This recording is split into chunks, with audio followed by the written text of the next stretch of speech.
ഇന്ന് അതിനിടയിൽ തനിക്കെതിരെ ഉയർന്ന ആരോപണങ്ങളിൽ ജയസൂര്യയുടെ മറുപടി വരുന്നതും കാണാൻ കഴിഞ്ഞു. തനിക്ക് നേരെ ഉയർന്നത് വ്യാജ ആരോപണങ്ങളാണെന്നായിരുന്നു ജയസൂര്യ പറഞ്ഞത്. തനിക്കും കുടുംബത്തിനും ഈ ആരോപണങ്ങൾ വേദനയുണ്ടാക്കിയെന്നും ജയസൂര്യ പറഞ്ഞു. പാപം ചെയ്യാത്തവർ കല്ലെറിയട്ടെ, പാപികളുടെ നേരെ മാത്രമെന്നും ജയസൂര്യ ഫേസ്ബുക്കിൽ കുറിച്ചു. യുഎസിൽ നിന്നും തിരിച്ചെത്തിയ ശേഷം നിയമപോരാട്ടവുമായി മുന്നോട്ടു പോകുമെന്നും ജയസൂര്യ പറഞ്ഞു. 2008-2013 വർഷങ്ങളിൽ സിനിമാ സെറ്റിൽ വെച്ച് രണ്ട് നടിമാരോട് മോശമായി പെരുമാറിയെന്ന കാരണങ്ങളിൽ 2 കേസുകളാണ് ജയസൂര്യക്കെതിരെയുള്ളത്.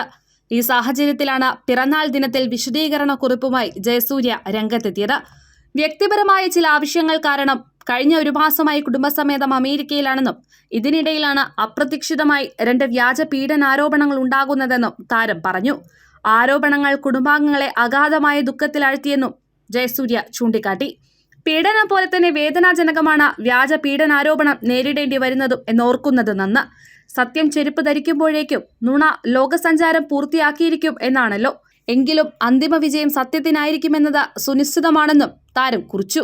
2008 ബാലചന്ദ്രമേനോൻ സംവിധാനം ചെയ്ത ചിത്രത്തിന്റെ സെക്രട്ടേറിയറ്റിലെ സെറ്റിൽ വെച്ച് ജയസൂര്യ കടന്നുപിടിച്ചതായാണ് ഒരു നടിയുടെ ആരോപണം.